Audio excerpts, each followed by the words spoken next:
السلام علیکم ورحمۃ اللہ وبرکاتہ۔ محترم بھائیوں، بزرگوں، دوستوں، یہ ہمارا اصلاح معاشرہ کا 182واں سبق ہے۔ کل کے سبق میں نے ہمارے ایک بھائی جنہوں نے کچھ اعتراضات کا بات دے دیا تھا، جو اسلامک احکام، چوری میں ہاتھ کیوں کاٹا جاتا ہے، بلاتکاری کو پتھروں سے مار مار کے کیوں قتل کیا جاتا ہے، اس کا ڈیفینیشن میں نے کل بیان کیا ہوں۔ ان کا جو دوسرا اعتراض تھا وہ یہ کہ اسلام نے عورتوں پہ بہت زیادہ ظلم کیا ہے، عورتوں کو زبردستی سے پردے میں رہنے کا حکم دے دیا، ان کو دوسری عورتوں کی طرح سے کاندھے سے کاندھا ملا کر اور یورپ اور امریکہ کی طرح سے روڈ اور راستوں پہ آنے سے کیوں روک دیا۔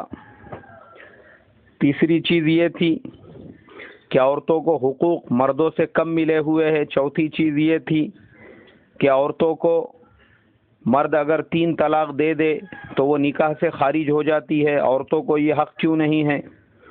چوتھا اعتراض ان کا یہ تھا کہ مرد 4 شادیاں کر سکتا ہے، عورت 4 شادیاں کیوں نہیں کر سکتی ہے۔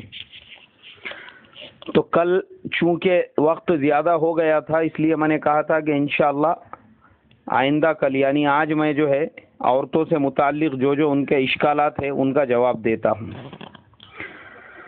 ہمارے محترم بھائی صاحب اور باقی تمام ہی ممبران جو یہ سن رہے ہیں، پہلی چیز تو ہم یہ ذہن میں رکھیں کہ اسلام وہ صرف مذہب کا نام نہیں ہے۔ اسلام صرف نماز پڑھنے، روزہ رکھنے، حج ادا کرنے کا نام نہیں ہے، بلکہ اسلام جو ہے نا وہ ایک دستور حیات، ایک وے آف لائف ہے۔ قرآن کائی کی کتاب ہے، وہ دستور حیات کی کتاب ہے۔ رسول پاک صلی اللہ علیہ وسلم کی مکمل جو زندگی ہے وہ کیا ہے؟ وہ قیامت تک آنے والے انسانیت کے لیے دستور حیات ہے۔ اب اسلام نے عورتوں کو پردے میں رہنے کا حکم کیوں دیا؟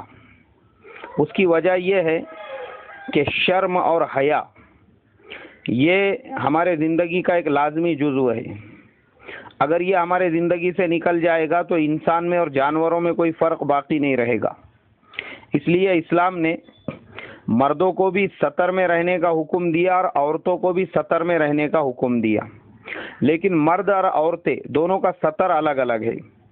مردوں کا ستر یہ ہے کہ ناف سے لے کر تو گھٹنوں کے نیچے تک کے بدن کا اتنا حصہ ڈھانکنا ہر مرد کے اوپر فرض ہے۔ اگر اس سے کم حصہ ہوتا ہے تو وہ حرام، ناجائز ہوگا اور وہ مرد گنہگار ہوگا۔ اس کے لیے اتنا حصہ تو آپ کو ہر حال میں ڈھانکنا ہی ڈھانکنا ہے۔ یہاں تک کہ شریعت میں مجبوری کی حالت میں کوئی کپڑا اگر نہیں ہے تو اتنا اگر جسم کا حصہ ڈھکا ہوا ہے تو آپ کی نماز بھی ہو جائے گی۔ ایسے ہی عورتوں کا ستر یہ ہے کہ ان کے سر کے بال سے لے کے تو پیر کے ناخن تک، اور ہاتھ جو ہے ان کے وہ ہتھیلیوں تک پورے مکمل کپڑے کے اندر ڈھکے ہوئے ہونا چاہیے۔ جسم کا وہ حصہ وہ بالکل ظاہر نہیں کر سکتی ہے، اس کو نکال نہیں سکتی ہے۔ اس لیے یہ حکم دیا تاکہ عورت ڈھکی رہے اور شرم و حیا کے اندر رہے۔ اگر عورت کو اسلام شرم و حیا کا حکم نہیں دیتا، پردے میں رہنے کا حکم نہیں دیتا، تو میرے محترم بزرگوں، یہ شرم اور حیا ایسی چیز ہے اگر یہ انسان کے زندگی سے نکل جائے اور انسان بے شرم ہو جائے، بے حیا ہو جائے، وہی شرم و حیا اگر عورت کے مزاج میں سے نکال دیا جائے اور اس کو جو ہے روڑوں راستوں پہ نکالا جائے، جیسے آج یورپ امریکہ نے جسے انہوں نے آزادی کہا ہے، یہ اصل میں آزادی نہیں ہے، یہ ہے عیاشی۔ انہوں نے کیا کیا؟ آپ کو میں ایک بات پہلے بتا دوں کہ جو پردہ آج مسلمانوں میں ہے وہ صرف آج سے 70 سال پہلے سیکنڈ ورلڈ وار کے ٹائم پہ پورے یورپ اور پورے امریکہ میں تھا۔ خود وہاں کی کرسچن اور یہودی عورتیں بھی آج ہم مسلمان عورتوں کی طرح سے برقع پہنا کرتی تھی۔ وہاں کی عورتیں بھی اگر کسی کے پاس میں پرانے ویڈیوز اگر ہوں گے first and second world war کے اور یورپ کے وہ ٹائم کے حالات کے، یا کسی نے اگر چارلی چیپلن کی موویز دیکھا ہوگا تو وہ خود اس بات کو آبزرو کر سکتا ہے کہ وہ زمانے کی جو ڈریسنگ اس کو دکھیں گی وہ فل پردہ وہ زمانے میں کیا کرتے تھے، کیونکہ ہمارے شریعت کے جتنے احکام ہیں وہ انجیل، زبور، تورات، یہ تمام آسمانی کتابوں میں تقریباً احکامات ایک جیسے ہی ہے، لیکن بعد کے لوگوں نے ان تمام احکامات میں اپنی طرف سے، یہودیوں نے بھی، عیسائیوں نے بھی اپنی طرف سے اس میں اتنا زیادہ خلط ملط کیا کہ انہوں نے انجیل کے جو احکامات تھے اوریجنل ان کو ختم کر کے اپنے نفس کے احکامات اب اس میں بھر دیے ہوئے ہیں اپنی عیاشیوں کے لیے، ورنہ اوریجنل انجیل میں شراب حرام تھی، انہوں نے شراب کو حلال کر دیا۔ اوریجنل انجیل کے اندر پردہ وہاں کی ان کی عورتوں پہ بھی فرض تھا، اس لیے آپ دیکھو یورپ کے کلچر میں بھی آپ کو یہ چیز ملیں گی کہ وہاں کی عورتیں بھی پردہ کیا کرتی تھی، مگر جیسے جیسے ماڈرنائزیشن بڑھتا گیا، مردوں کو یہ لگا کہ عورتوں کو اپنے لیے پروسنا ہے تو کیا کیا جائے، تو انہوں نے ان کو ایک خوبصورت نعرہ دیا آزادی کا، فریڈم آف ویمن بول کے۔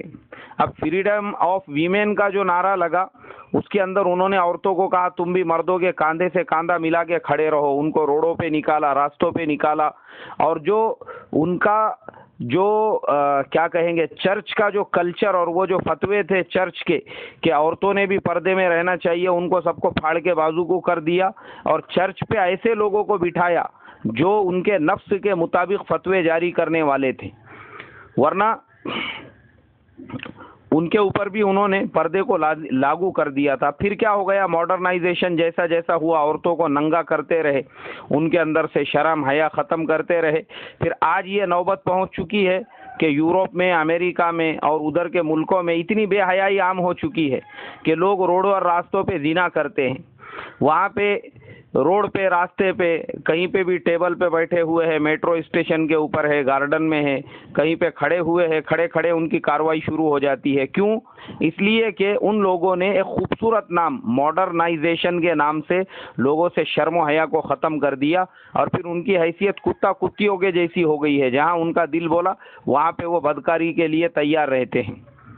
تو اس لیے اسلام نے کہا کہ نہیں، شرم اور حیا یہ ہماری زندگی کا ایک لازمی جزو ہے، عورتوں کو پردے میں رکھنا ہی پڑے گا، اس لیے عورتوں کو پردے کے اندر رکھا۔ اسلام جانتا ہے اگر یہ عورت کا مزاج ایسا ہے کہ جب تک اس میں شرم و حیا ہے، یہ پردے کی حالت میں راستے سے جا رہی ہے، کوئی اس کو نظر اٹھا کے دیکھ لے گا تو یہ عورت اس کے اوپر کارروائی کریں گی، اس کو گالیاں دیں گی، اس کو ماریں گی، اس کو برا بھلا کہیں گی، لیکن جب اس کے اندر سے شرم و حیا نکل گئی تو یہی عورت روڈ پہ، راستے پہ کھڑے رہ کے مردوں کو زنا کی دعوت دیں گی۔ جیسے بدکار اور فاحشہ عورتیں، جسم فروش جو ہوتی ہے وہ کیا کرتی ہے، وہ بھی ایک عورت ہی ہوتی ہے، لیکن جب شرم و حیا ختم ہو گئی ان کے مزاج میں سے تو وہ خود اپنے جسم کا سودا کر رہی ہے۔ تو شریعت نے یہ کہا کہ شرم اور حیا یہ لازمی جزو ہے، اس لیے عورت کو پردے میں رکھو، اور پردے کی حالت میں رہ کے اس کو اجازت دی، وہ سب کام کر سکتی ہے، وہ دکان پہ بھی بیٹھ سکتی ہے، لیکن اس کا جسم ڈھکا ہوا ہونا چاہیے، وہ کام بھی کر سکتی ہے، آفیشیل ورک بھی کر سکتی ہے، اس کے کچھ ہمارے بڑوں کی طرف سے مسائل ہے اس کی ہم ایک بار تحقیقات کر لیں، وہ اگر ٹیچر ہے تو بچوں کو پڑھا سکتی ہے، وہ اگر ڈاکٹر ہے تو کلینک میں بیٹھ سکتی ہے، وہ اگر مینجمنٹ کی ذمہ دار ہے تو مینجمنٹ بھی کر سکتی ہے، وہ اگر کسان ہے، شیتکری ہے تو کھیت میں بھی کام کر سکتی ہے، اس کو روکا نہیں ہے، پردے کی حالت میں وہ سب کام کر سکتی ہے، لیکن کہا کہ نہیں، تجھے چھپنا پڑے گا، تیرے اندر شرم و حیا بہت ضروری ہے، ورنہ تو بے شرم ہو گئی تو پھر وہی حال ہوگا جیسا میں نے ابھی بیان کیا۔ اس کے لیے ہمارے شریعت نے عورتوں کو پردے کا حکم دیا۔ اس کے بعد وہ بھائی صاحب نے کہا مردوں کو زیادہ حقوق، عورتوں کو کم حقوق۔ بولے میں نے کہا کیسا کیا؟ بولے عورت کو نکاح کے اندر شادی وغیرہ جب ہوتی ہے وہ مرد سے پوچھتے ہیں، عورت سے نہیں پوچھتے۔ تو یہ ہمارے ان بھائی صاحب کی بہت بڑی غلط فہمی تھی، شاید انہوں نے کبھی کسی کے نکاح میں گواہ بن کر نہیں گئے، ورنہ ان کو معلوم ہونا چاہیے کہ جتنا حق مرد کو ہے اتنا ہی عورت کو ہے۔ اگر مرد کسی لڑکی کو دیکھ کر اسے ایکسیپٹ یا ریجیکٹ کر سکتا ہے کہ یہ مجھے پسند ہے، ناپسند ہے، تو ویسا ہی حق شریعت نے عورت کو بھی دیا ہے، وہ بھی کسی مرد کو دیکھ کر اسے ایکسیپٹ یا ریجیکٹ کر سکتی ہے کہ یہ مرد مجھے پسند ہے یا نہیں پسند ہے۔ اسی طریقے سے نکاح کے وقت میں اس عورت کو حق دیا ہے کہ وہ مہر مقرر کرے، جیسے ہمارے زمانے میں آج 786، 1100، 1500، 2000 کا مہر ہوتا ہے، عورت کو اتنا حق دیا ہے کہ جب قاضی شریعت اس کے پاس جاتا ہے یہ پوچھنے کے لیے کہ کیا آپ کو یہ نکاح قبول ہے، تو وہ یہ کہہ سکتی ہے کہ میں کوئی بازار میں بکنے والی بکری نہیں ہے جس کا مہر تم نے 5,000 مقرر کیا یا 11,000 مقرر کیا، مجھے 51,000 روپیے مہر چاہیے، مجھے 1,01,000 روپیے مہر چاہیے، یا مجھے 1,50,000 مہر چاہیے تو ہی میں نکاح کروں گی۔ اگر وہ انکار کر دے تو خدا کی قسم پوری دنیا کے مفتی مل کے بھی اس کے نکاح کو نہیں لگا سکتے یا اس کا نکاح نہیں کرا سکتے۔ کیوں؟ اس لیے کہ اسے پوچھا جا رہا ہے، جب وہ ایجاب کریں گی تب مرد کو اسے قبول کرایا جاتا ہے کہ فلاں فلاں کا نکاح آپ سے ہو رہا ہے، پھر مرد قبول کرتا ہے، لیکن ایجاب تو پہلے عورت سے ہی کرایا جاتا ہے۔ تو اب آپ مجھے بتاؤ کہ مرد کو زیادہ حق ملا یا عورت کو زیادہ حق ملا؟ اس کے بعد بھائی صاحب کا اگلا اعتراض تھا میراث کے تعلق سے۔ ان کو بتا دوں کہ شریعت نے میراث میں مردوں سے زیادہ حق عورتوں کو دیا۔ باپ مرتا ہے تو بیٹی کو اس کے میراث میں سے میراث ملیں گی، بھائی مرتا ہے تو بہن کو میراث ملیں گی، بیٹا مرتا ہے تو ماں کو میراث میں سے حصہ ملے گا، شوہر مرتا ہے تو بیوی کو میراث میں سے حصہ ملے گا۔ 4 جگہ سے شریعت نے عورت کو میراث کا مستحق قرار دیا ہے۔ لیکن چونکہ آج ہمارا معاشرہ ہندوانہ معاشرہ ہے، مسلمان خالی ہم لوگ نامینل ہے ہندوستان کے، خاص طور پہ ہمارے نام مسلمان ہے، شیخ رفیق، شیخ شفیق، رحیم، کریم، اور ہم نے ایسے نام سید، پٹھان وغیرہ رکھ دیے ہوئے ہیں، لیکن کلچرل جو ہے نا 90% ہندوانہ رسوم ہے۔ اب یہ ہندوؤں کی رسم ہے، وہ لوگ یہ کہتے ہیں کہ ہم نے بیٹی کو شادی کر کے دے دی، اب میراث میں حصہ نہیں۔ ہم مسلمان بھی یہی کہتے ہیں، حالانکہ ہماری شریعت یہ کہتی ہے کہ باپ نے اگر بیٹی کو شادی کر کے دیا اور جہیز میں جو کچھ بھی سامان دے دیا وہ اس کے لیے ہبہ ہے، میراث نہیں ہے۔ وہ میراث کب ہوں گی؟ جب حضرت قبرستان میں پہنچ جائے گے، اس کے بعد جب بھائی لوگ آپس میں میراث تقسیم کریں گے، بہنوں کو بھی دینا پڑے گا۔ اگر بھائی بہنوں کی حق تلفی کرتے ہیں اور نہیں دیتے ہیں تو شریعت نے ان بہنوں کو اجازت دی ہے، وہ قاضی شریعت کی عدالت میں مقدمہ دائر کر کے یہ کہہ سکتی ہے کہ میرے بھائی لوگوں نے میرا مال ہڑپ لیا اور ہماری میراث کھا گئے، ہم کو اس میں سے حصہ نہیں دے رہے ہیں، تو قاضی شریعت پھر برابر جس کا جو حق ہے وہ اس کو دیں گا۔ یہ اللہ نے عورتوں کو حقوق عطا کیے۔ تو آپ مجھے بتاؤ، عورت کو حق زیادہ ملا یا مرد کو زیادہ حق ملا؟ 4 جگہ سے عورت کو میراث مل رہی ہے۔ اس کے بعد بھائی صاحب نے کہا، بولے شریعت نے عورت کو 3 طلاق کی اجازت نہیں دی، مرد کو اجازت دی۔ اب وہ بھی ان کا میں غلط فہمی دور کر دوں کہ بھائی صاحب ایسا نہیں ہے، جہاں مرد کو 3 طلاق کی اجازت ہے وہاں پہ عورت کو بھی خلا لینے کی اجازت ہے۔ لیکن آج ہم نے 3 طلاق کے ڈیفینیشن کو مذاق بنا لیا ہوا ہے۔ آج جو لوگ اعتراض کر رہے ہیں اور جو غیر لوگ بولتے ہیں کہ مسلمانوں میں ایسا کیسا ہے، زبان سے 3 طلاق بول دیے تو طلاق ہو جاتی، اس کی وجہ یہ ہے کہ ہم نادان مسلمانوں نے طلاق کا مذاق بنا لیا۔ طلاق کیوں ہے؟ طلاق اس لیے ہے کہ شادی کے بعد میں میاں بیوی کی میچورٹی میچ نہیں ہو رہی ہے، دونوں کی تھنکنگ نہیں جم رہی ہے، دونوں میں لڑائیاں ہو رہی ہے، جھگڑے ہو رہے ہیں، آپس میں میل ملاپ برابر سے نہیں ہو رہا ہے، محبت نہیں ہے۔ اس لیے کہ قرآن نے کہا مودۃ و حسنہ، یہ نکاح کا مقصد ہے، دونوں کے درمیان میں شدت کی محبت ہونا چاہیے، وہ نہیں ہے لڑائی جھگڑے ہو رہے ہیں، لڑکی نے دھونس دے دی، اگر تم نے جو ہے یہ نہیں کیا یا وہ نہیں کیا یا پھر ایسا ہوا یا ویسا ہوا تو میں کیروسین ڈال کے جلا کے لے لوں گی۔ اور ہمارے ہندوستان میں عام چیز ہے یہ عورتوں کا جلنا۔ یا مرد نے یہ کہا میں پھانسی لگا کے مر جاؤں گا، تو شریعت نے کہا کائی کو تو پھانسی لگا کے مرتا اور تو بھی کائی کو کیروسین ڈال کے جلتی، اس لیے کہ یہ جلیں گی یا وہ مریں گا تو اس کی وجہ سے یہ آپس میں صرف یہ 2 لوگوں کی لڑائی نہیں ہوں گی، آگے پھر یہ 2 خاندانوں کا جھگڑا بنے گا، 2 محلوں کا جھگڑا بنے گا، 2 گاؤں کا، 2 بستیوں کا جھگڑا بنے گا، اس لیے کہ یہ مسائل بہت زیادہ دور تک پھیلتے ہیں۔ تو اس لیے شریعت نے کہا کہ تم بجائے وہ کرنے کے دونوں برادریاں بیٹھو، اور اگر لڑکی والے یہ چاہتے ہیں کہ ہماری لڑکی ان کے گھر پہ نہیں رہے گی تو شریعت نے کہا وہ لڑکی خلا لے سکتی ہے، اور لڑکے والے اور لڑکی والے اگر دونوں اپنی رضامندی سے اس کو طلاق دینا چاہتا ہے لڑکا تو اس کو پھر اجازت دی ہے۔ اب اس کا طریقہ یہ ہے کہ لڑکی جب پاک صاف ہوں گی، لڑکا صرف 1 طلاق دے گا اور 1 مہینے تک انتظار کرے گا، شاید آپس میں پھر محبت پیار پیدا ہو جائے تو لڑکی واپس اپنے شوہر کے گھر پہ آ سکتی ہے، اسے طلاق رجعی کہا جاتا ہے۔ لیکن ایسا کچھ ہوا نہیں، پھر اگلی پاکی میں لڑکا دوسری طلاق دے گا اور تیسری جو طلاق ہے وہ تیسری پاکی میں دیں گا جس کے بعد ان کا نکاح ختم ہو گیا، اب دونوں کا کوئی تعلق کوئی رشتہ رہا نہیں. یہ ہے اسلامک طریقہ طلاق دینے کا. اب ہم نے طلاق کو کیسے بنا لیا؟ سالن میں نمک زیادہ ہو گیا یا مرچ مسالہ کم زیادہ ہو گیا یا اپنی پسند کا کھانا پکا نہیں کہ رکابی کے ساتھ میں طلاق بھی دروازے کے باہر. ارے تیرے کو سمجھایا تھا رے میں نے، تیرے کو 50 بار بولے ہوا ہے ایسا ویسا بول کے اس نے، تو نکل یہاں سے، تیرا میرا جمنے والا نہیں ہے، میں تیرے کو اسی ٹائم پہ طلاق دے رہا ہوں. طلاق طلاق طلاق، یہاں سے لے کے تیرے باپ کے گھر تک طلاق بولی. اب آدمی نے مذاق بنا لیا اس کو. بیوی کو یہ کہا تیرے ماں باپ کو فون نہیں کرنا، ہاں دیکھ تو نے اگر تیرے بڈھی کو فون لگائی نا تیرے کو اسی ٹائم پہ میں طلاق دے دوں گا.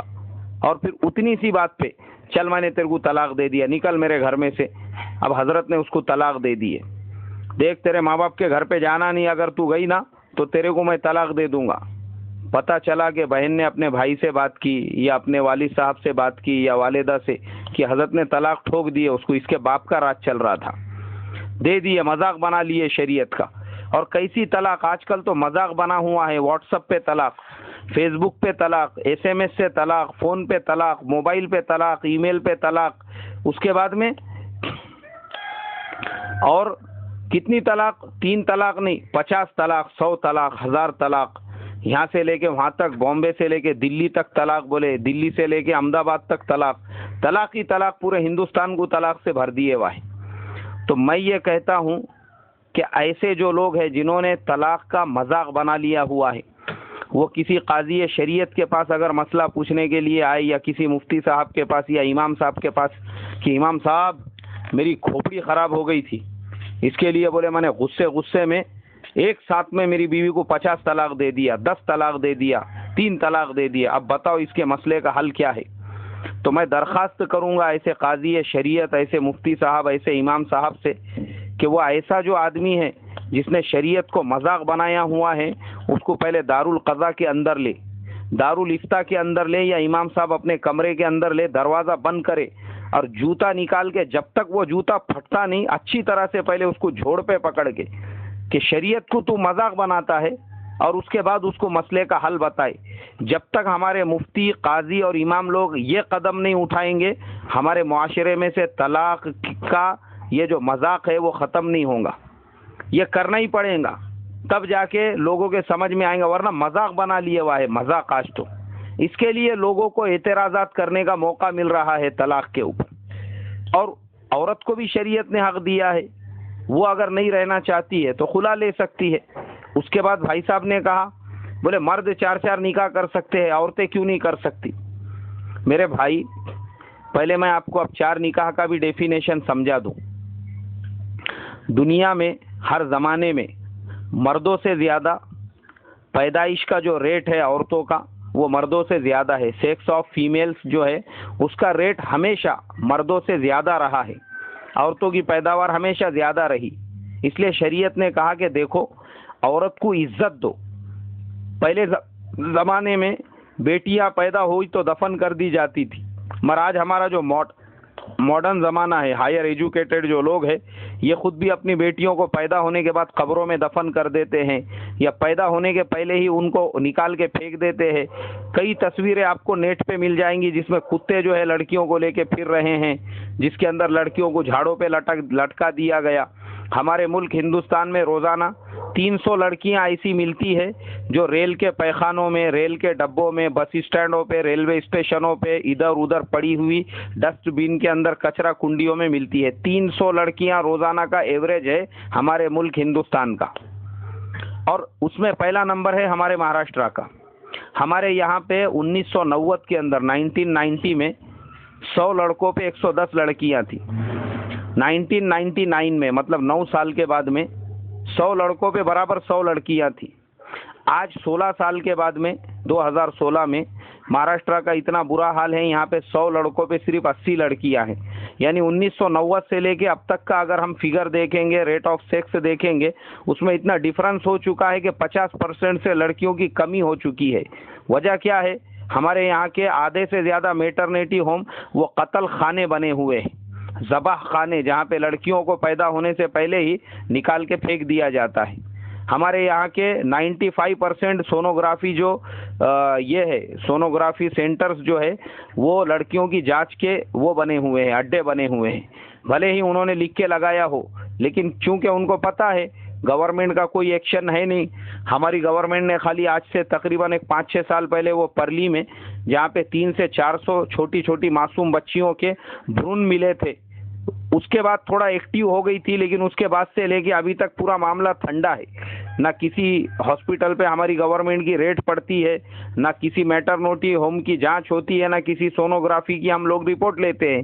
اس وجہ سے لڑکیوں کا ریٹ آف سیکس دن بدن کم ہوتے جا رہا ہے. کیوں؟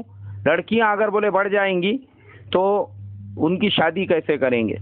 تو ہمارے اسلام کے شریعت نے کہا لڑکیوں کو مت قتل کرو. اسی لیے قرآن میں کہا کہ وہ لڑکیاں جن کو قتل کیا جا رہا ہے قیامت میں کہیں گی بِأَيِّ ذَنبٍ قُتِلَتْ، کہ ہم نے ایسا کیا برا کیا تھا جس کی وجہ سے تم لوگوں نے ہم کو قتل کر دیا تھا اور جس کی وجہ سے ہم کو قتل کیا جاتا تھا. تو اسلام نے کہا کہ نہیں، ان کو قتل نہیں کیا جائے گا، ان کو برابری کا حق حاصل ہے. اس لیے مردوں کو حکم دیا تم 2 نکاح کرو، 3 کرو، لیکن لڑکیوں کو ذبح مت کرو، لڑکیوں کو قتل مت کرو. اور ان ملکوں کے اندر جیسے انڈونیشیا ہے، ملیشیا ہے، دنیا بھر میں ہندوستان کو چھوڑ کے یہاں تک کہ پاکستان میں بھی 2 نکاح کا اور طلاق کے فوراً بعد نکاح کا اور بیوہ کے فوراً بعد نکاح کا ایک عمومی ماحول ہے، جس کی وجہ سے ایسے اسلامی ملکوں میں لڑکیوں کو قتل نہیں کیا جاتا ہے، نہ پاکستان میں، نہ افغانستان میں، نہ عرب ملکوں میں. اور ہمارے ہندوستان کے بازو کے بھی جو ممالک ہے، بنگلہ دیش ہے، انڈونیشیا ہے، ملیشیا ہے، ان ملکوں کا تو یہ حال ہے کہ وہاں پہ شاید ہی آپ کو کوئی مرد ایسا ملے گا جس کی 2 بیویاں، 3 بیویاں یا 4 بیویاں نہ ہوں. عمومی ماحول ان لوگوں نے بنایا ہوا ہے. بیٹیوں سے ان لوگوں کو اتنی محبت ہوتی ہے کہ کتنی بھی بیٹیاں ہونے دو، اس لیے وہاں ایک آدمی کی 4-4 5-5 بیٹیاں ہوتی ہے اور پھر اس کے بعد ایک آدھا لڑکا ہوتا ہے. کیوں انہوں نے ایسا ماحول بنایا؟ انہوں نے اسلام کے رحمت والے اور اسلام کے امن اور سکون والے جو قاعدے قوانین اور اصول تھے اس کو اپنایا. ہندوستان میں ایسا کیوں نہیں ہے؟ ہمارے یہاں پہ 4 نکاح تو 2 چھوڑ کے اگر کوئی مسلمان دوسرا نکاح بھی کر لے تو سب سے پہلے اس پہ آبجیکشن لینے والے ہم مسلمان ہی ہوتے ہیں. ہمارے ملک میں زنا کاری اتنی عام ہے کہ 50 روپئے میں آپ زنا کر سکتے ہیں، 100 روپئے میں آپ جو ہے اپنے جذبات کو ٹھنڈا کر سکتے ہیں. مگر نکاح اگر آپ نے کیا حلال طریقے سے یا دوسرا نکاح اگر کسی نے کیا، اس کو اتنی عیب کی نظروں سے دیکھا جاتا ہے. یہاں تک کہ میں نے دینداروں کو دیکھا، دینداروں کو، ان کو دنیا سمجھتی ہوں گی دیندار، مگر میں تو ایسوں کو دیندار نہیں سمجھتا، کیونکہ بیچارے کو خود کو دین نہیں معلوم ہے. خالی جبہ پہننے سے آدمی دیندار نہیں ہو جاتا. مسجد میں لوگوں کو دیکھا ایسا کونیاں مارتے ہوئے ایک دوسرے کو، دیکھ دیکھ دیکھ دیکھ دیکھ چیچا جا رہے نا، بولے چیچا کی 2 بیویاں ہیں. یعنی 2 بیویاں رکھنا ان کے نزدیک اتنے عیب کی بات ہو گئی. قرآن میں جس کے بارے میں احکام ہے، جو ان کے نبی کی سنت ہے، یہ خود کھڑے رہ کے لوگوں کو سنت اور ایمان کی باتیں بتانے والے. ایک صاحب کو دیکھا وہ ایمان کے اوپر 3-3 گھنٹے بات کر سکتے تھے، لیکن ان کے یہاں پہ ایک عالم صاحب نے دوسرا نکاح کر دیے تو وہ مجھے سنانے لگے، بولے میرے کو تو اتنا ٹینشن آتا نا، بولے کسی نے دوسرا نکاح کرا، نہیں اپن تو قبول ہی نہیں کرتے بولے وہ بات کو. یہ کوئی شرابی، جواری، موالی، کوئی گرد اللہ باگڑ بلا نہیں بول رہا ہے. یہ جملے وہ انسان بول رہا ہے جس کو پوری دنیا اور پورا سماج دیندار سمجھتا ہے. یہ شریعت کے احکام پہ آبجیکشن لینے والا انسان خود وہ ہے جو ایمان کے اوپر 2 گھنٹے تقریر کر سکتا ہے، مگر چونکہ اس نے پوپٹ کے جیسا رٹ لیا ہوا ہے کچھ الفاظ کو، مگر ایمان خود اس کے اندر اترا نہیں. جیسے قرآن میں کہا افتؤمنون ببعض الکتاب وتکفرون ببعض، اور علامہ اقبال نے کہا کہ خرد نے کہہ بھی دیا لا الہ تو کیا حاصل، دل و نگاہ مسلمان نہیں تو کچھ بھی نہیں. خالی جبہ پہن لیا، زبان سے اپنے آپ کو مسلمان بول دیا، یا اپنا حلیہ ایسا بنا دیا جس سے لگے کہ بہت بڑا دین کا دائی ہے، تو اس سے انسان دیندار نہیں ہوتا. اس کے اندر تک دین اترنا چاہیے، ایمان اترنا چاہیے اندر تک. شریعت کے ہر حکم کو اس نے اپنانا اختیار کرنا چاہیے. اور جب یہ چیز نہیں آئیں گی، بامبے کے اندر ایک اللہ والے بیچارے ایک مسجد میں دین کی محنت کیا کرتے تھے سالوں سے. اب ان کی بیوی کا انتقال ہو گیا اور انہوں نے دوسرا نکاح کر لیے. بزرگ آدمی تھے، ان کے دوسرا نکاح کرنے سے اس مسجد کے ٹرسٹیوں کو، وہاں کا جو دیندار طبقہ سمجھا جاتا تھا، ان کو ایسی تکلیف ہو گئی، ایسی آگ لگ گئی نیچے سے اوپر تک، ان کو لگا کہ پتہ نہیں حضرت نے کون سا گناہ عظیم کر دیے، ان کو فوراً الٹیمیٹم دے دیا گیا 15 دن کے اندر مسجد خالی کر دو۔ کیوں؟ بولے بھائی کیا کرے آپ نے؟ نہیں آپ نے بڑھاپے میں دوسرا نکاح کیوں کرے؟ بولے ارے بوڑھا آدمی، ہمارے مولانا یونس صاحب رحمۃ اللہ علیہ فرماتے تھے اگر بڈھا اگر زنا کرے تو یہی لوگ کہیں گے کہ دیکھو دیکھو بڈھے نے کیسا گناہ کا کام کیا، لیکن بوڑھا آدمی نکاح کرے تو سماج کو عیب کی چیز لگتی ہے کہ کیوں ایسا کیا بول کے۔ ان کو بیچاروں کو مسجد سے روانگی کے آداب دے دیے گئے۔ کیوں؟ اور جو دینے والے تھے وہ کون تھے؟ شرابی جواری نہیں تھے، 5 وقت کے تکبیر اولیٰ سے نماز پڑھنے والے لوگ تھے، مگر چونکہ اسلام تو ان کے ظاہر میں آ گیا تھا، اندر ابھی وہی بمن پنا تھا۔ ہندوؤں کے بیچ میں رہ رہے کے ہندوستان میں جو ہمارے اندر بمن پنا آیا ہوا ہے، بمنی ہے ہم لوگ، جو ہم لوگوں کو بمنوں کی شریعت پہ اور بمنوں کے احکام پہ ہم لوگ یہ جب مسائل آتے ہیں تو ان کے احکام کے اوپر عمل کرتے ہیں کہ دوسرا نکاح ہم کو ہضم نہیں ہوتا ہے، عیب کی نظر سے دیکھتے ہیں کہ دیکھو فلانے نے دوسرا نکاح کیا۔ اور ایک مرتبہ میں ہمارے کچھ دوست ہے آئی ٹی کمپنی کے لائن کے، ان کے ساتھ میں چائے پی رہے تھے ہم لوگ ایک جگہ ریسٹورنٹ میں، ایک آدمی ایک دیندار مسلمان بیچارہ، وہ بھی وہاں پہ بڑی پوسٹ کے اوپر تھا، وہ بھی ہمارے ساتھ میں تھا۔ تو دوسرے جو نوجوان تھے، وہ جو دیندار صاحب تھے، ان کا دوسرے نکاح کا ایک جگہ پہ کچھ پروگرام چل رہا تھا۔ باقی لوگوں کو میں نے دیکھا کہ وہ ایک دوسرے کو کونیاں مار مار کے اشارے کر رہے، بول رہے دیکھو حضرت کی داڑھی دیکھو، حضرت کا ٹوپی دیکھو، خالی دین کی باتیں دیکھو، ہم دوسرا نکاح کر رہے، بولتے پہلی بیوی ہوتے ہوئے بھی۔ ایسی ان کی غیبت اور چغلیاں کرنے لگے، ایسے کونیاں مار مار کے ایک دوسرے کو۔ اور جب وہ حضرت چلے گئے وہاں سے، ان کے جانے کے بعد میں پھر ان کی غیبت میں مشغول ہو گئے، کیا کرنے کا، کیسے لوگ ہے، ان کے جیسے لوگوں نے ایسا کرے تو کیا ہونا۔ حالانکہ یہ بولنے والے وہ تھے جن کو میں اچھی طرح سے جانتا ہوں، جن کے کئی غیر مسلم لڑکیوں سے ناجائز زنا کے تعلقات ہیں، یہ خود زنا میں مبتلا ہے، تو ان کے نزدیک وہ عیب کی چیز نہیں ہے، مگر ایک مسلمان اپنے ایمان کو، اپنی عصمت کو بچانے کے واسطے میں دوسرا نکاح کر رہا ہے تو ان کو عیب لگ رہا ہے۔ بعد میں میری وہ دوست سے ملاقات ہوئی تو میں نے جاننا چاہا، میں بولا بھائی کیا ہے آپ دوسرا نکاح کر رہے بولتے؟ انہوں نے مجھے بتایا کہ مولانا میری پہلی اہلیہ ہمیشہ بیمار رہتی ہے، اس کو ہر 15 دن میں خون چڑھانا پڑتا ہے، ایک مرتبہ اگر میں اس سے صحبت کر لوں تو کم سے کم 15 دن وہ بستر سے اوپر نہیں اٹھتی ہے اور مہینہ بھر بیمار رہتی ہے، اس کے اندر اتنی طاقت ہی نہیں ہے، اب میں ایسی حالت میں کیا کروں؟ میرے جیسا دیندار آدمی زنا تو کر نہیں سکتا، بولے جیسے دوسرے لوگوں کو آپ نے دیکھے کہ ہر ایک کے 2 3 اسٹیپنیاں رکھے ہوئے ہیں، میں تو وہ نہیں کر سکتا ہوں، میں تو مسلمان ہوں، دیندار ہوں۔ اب دیکھو وہ دیندار مسلمان ایسی حالت میں نکاح کرنا چاہتا ہے تو معاشرے کو عیب لگتا ہے۔ تو میں نے وہ ہمارے بھائی صاحب سے یہی کہا، میں نے کہا شریعت نے اس کے لیے دوسرے تیسرے نکاح کی اجازت دی ہے تاکہ ہمارے سماج میں لڑکیوں پہ ظلم نہ ہو، لڑکیوں کو کوئی قتل نہ کرے، بلکہ لڑکیوں کی پیدائش دن بدن بڑھتی رہے، کسی بہن بیٹی کی طلاق ہو جاتی ہے فوراً کوئی دوسرا نکاح کر کے اس کو سہارا دے دے، اس کے لیے شریعت نے یہ احکام جاری کیے ہیں۔ اور عورت کو اس لیے اجازت نہیں دی ہے کہ بھائی کامن سینس کی بات ہے، ان کی پیدائش زیادہ ہے، مردوں کی پیدائش کم ہے، اور اگر مان لو عورت اگر 2 4 نکاح کرے گی تو اس سے جو پیدا ہونے والی اولاد ہے اس کو تم کس کا نام دیں گے؟ ایک باپ کا نام دیں گے کہ 4 باپ کا نام دیں گے؟ تو یہ سب شریعت کے احکام میرے محترم بزرگوں دوستو ہمارے لیے رحمت ہے، رحمت۔ میں آپ تمام سے ریکویسٹ کروں گا خدا کے واسطے قرآن کو ترجمے کے ساتھ پڑھو، قرآن کو ترجمے کے ساتھ پڑھو، قرآن کو ترجمے کے ساتھ پڑھو، ورنہ ہم ہندوستان کے مسلمان خالی الفاظ رٹ رٹ کے قرآن پڑھتے رہیں گے نا تو ہمارے اندر کا بمن پنا جانے والا نہیں ہے۔ یہ جو غیروں کی صحبت میں رہ کے ہمارے اندر آیا ہوا ہے کہ 99% ہماری زندگیاں ان کے طریقوں پہ گزر رہی ہے، صاف لفظوں میں بھلے ہی ہم ان کو کتنا بھی برا بھلا کہے، ہمارا معاشرہ پورا ان کا معاشرہ بنا ہوا ہے۔ اسلام والا معاشرہ کب بنے گا؟ قرآن کو ترجمے کے ساتھ پڑھیں گے، حضور کی زندگی کا مطالعہ کریں گے، اور جو نہیں سمجھ میں آیا وہ اپنے علماء سے پوچھ کے رہبری حاصل کریں گے۔ اللہ مجھے آپ کو عمل کرنے والا بنائے۔ السلام علیکم ورحمۃ اللہ وبرکاتہ۔